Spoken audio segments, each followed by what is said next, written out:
Create in India challenge के तहत waves summit का जो आयोजन चल रहा है, इस सिलसिले में हम बात करने जा रहे हैं और हम बात करने वाले हैं असीफा फाउंडेशन के अध्यक्ष संजय खिमेसरा से। संजय जी हमारे साथ लाइव जुड़ रहे हैं। संजय जी, जी नमस्कार। देश भर में टैलेंट की खोज चल रही है, हमारे ग्रामीण इलाकों में, हमारे पूरे देश में कई जगह आयोजन किए जा रहे हैं। अलग अलग कला क्षेत्र के मंचों से लोगों का चयन किया जा रहा है। आपका इसमें बहुत अहम योगदान है, इसके बारे में आप कुछ बताइए।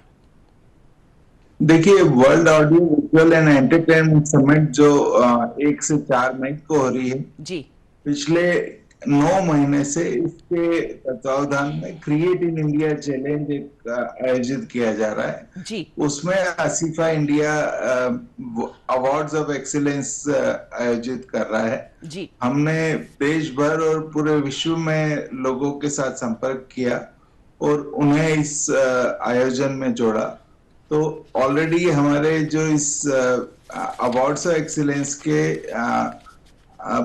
एंट्रीज क्लोज हुई है 28 फरवरी को और 1 अप्रैल को हमने इसके शॉर्टलिस्ट अनाउंस किए हैं। जी, तो 1331 लोगों ने इसमें पार्टिसिपेट किया और उसमें से 46 स्टूडेंट्स और प्रोफेशनल्स को हमने शॉर्टलिस्ट किया है। जी, जी, और ये सारे विनर्स जो हैं ये वेव्स के दौरान इनके विनर्स अनाउंस किए जाएंगे। तो 10 स्टूडेंट्स और 10 प्रोफेशनल और इसमें 6 इंटरनेशनल पार्टिसिपेंट्स हैं जी, जो जर्मनी, यूएसए और अन्य कंट्रीज से हैं। जी, वो इस प्रतियोगिता में शामिल होंगे। ऑलरेडी वेव्स के जो 32 अलग अलग क्रिएट इन इंडिया चैलेंज चल रहे हैं उसमें लगभग 90,000 लोगों ने रजिस्ट्रेशंस किए हुए हैं जी, जी, और उनके सबमिशंस आए हैं। जी। संजय जी, जैसे कि आपने देश भर से कई लोगों का अभी चयन किया हुआ है, आपको युवाओं में कितना उत्साह दिखा? युवाओं में तो जबरदस्त उत्साह है। मतलब मुझे रात को 2-2 बजे तक युवाओं के मैसेजेस आ रहे हैं और उनका जो उत्साह चरम पे है, ये क्योंकि ये क्रिएट इन इंडिया के तहत भारत में ये पहला आयोजन है और विश्व के स्तर पे ये एक अपने आप में मीडिया एंड एंटरटेनमेंट का अनूठा आयोजन है जिसमें ये जो सारे क्रिएटर्स अलग अलग विधा के जुड़े हैं जी, तो उनका उत्साह देखते ही बनता है और उनकी जो प्रतिभा को मंच मिल रहा है, इससे बड़ी कोई बात नहीं हो सकती। सर, जैसे आपने बताया कि ये प्रतिभा को मंच मिल रहा है, तो ऐसे में आपको क्या लगता है कि इंडिया की एंटरटेनमेंट इंडस्ट्री भारत की इकोनॉमी बढ़ाने में कितनी मददगार साबित होगी, जैसे हम अंतर्राष्ट्रीय मंच की ओर बढ़ रहे हैं?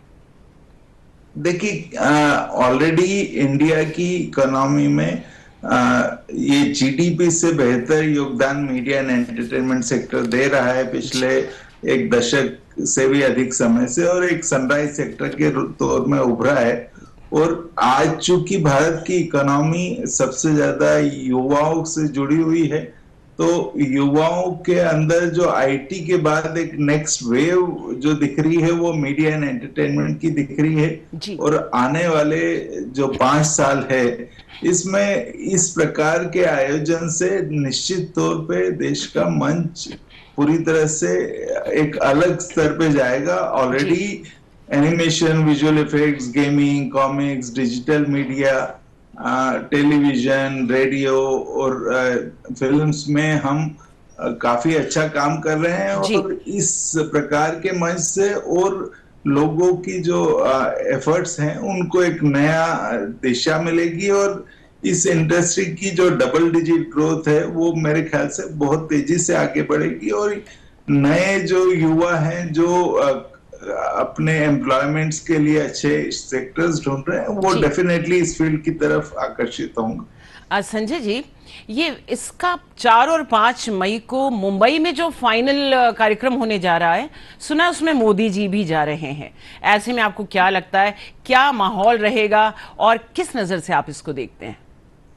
देखिए, चूंकि 1 मई से ये आयोजन चालू होगा जी और 2, 3 और 4 मई को इसके आगे की गतिविधियां होंगी तो लोगों में इतना जबरदस्त उत्साह है जब से युवाओं के अंदर यदि ये सुनने में उनको आया कि प्राइम मिनिस्टर राउंड टेबल भी कंडक्ट करेंगे, जी क्रिएटोस्फीयर में जी सारे प्रतिभागियों से भी मिलेंगे, तो ये है कि जो युवा इसमें पार्टिसिपेट कर रहे हैं, जिन लोगों को शॉर्टलिस्ट भी किया गया है, तो उनके अंदर इतना उत्साह है कि वो इसको एक ड्रीम कम ट्रू मान रहे हैं, और इसके माध्यम से उनको ऐसा लग रहा है कि उनका जीवन का सबसे बड़ा सपना सच होने जा रहा है। जी जी। संजय जी, आपको लगता है भारत में टैलेंट बहुत है, और ये जो प्रधानमंत्री जी का विजन है, इससे इंडिया का टैलेंट जो ग्रामीण इलाकों में, कस्बाई इलाकों में था, वो उभर कर सामने आ रहा है। और जैसे कि आपने कई शहरों में फाइनलिस्ट निकाले हैं, तो ऐसे में भारत अंतर्राष्ट्रीय मंच पर परचम लहराएगा। इसे आप किस नजर से देखते हैं? देखिए, ये निश्चित है कि भारत की जो प्रतिभा है, जी पिछले आप यदि 9 ऑस्कर अवार्ड अलग अलग देहात के लोगों के विजुअल इफेक्ट्स के अंदर आए हैं। जी चूंकि कई फिल्म इंडस्ट्री में तो लोगों को दिख जाता है कि साहब ये एक्टर है या ये एक प्रोड्यूसर है, इसको अवार्ड मिला है, जी पर जो पर्दे के पीछे के जो तकनीशियन रहते हैं, जी जी जी उनको कई बार मंच नहीं मिल पाता है, और इस प्रकार के आयोजन से उनको भी एक अलग मंच मिलेगा। और डेफिनेटली ये है कि देखिए, आज चूंकि मीडिया कंजम्पशन जबरदस्त तरीके से हिंदुस्तान में बढ़ रहा है, और स्टोरी टेलिंग का हमारा एक बहुत ही पुराना इतिहास है। जी रामायण महाभारत से स्टोरी टेलिंग हिंदुस्तान में प्रचलित रही है। जी जी तो ये जो मीडिया एंड एंटरटेनमेंट का महाकुंभ है, जी ये निश्चित तौर पे युवाओं को एक नई दिशा और एक नया स्वरूप प्रदान करेगा, जिससे उनको आगे बढ़ने के लिए एक बहुत ही जबरदस्त प्रेरणा इस आयोजन से मिलने वाली है। संजय जी, बहुत बहुत धन्यवाद। आपने बहुत अच्छे से इन चीज़ों को समझाया, आपका धन्यवाद।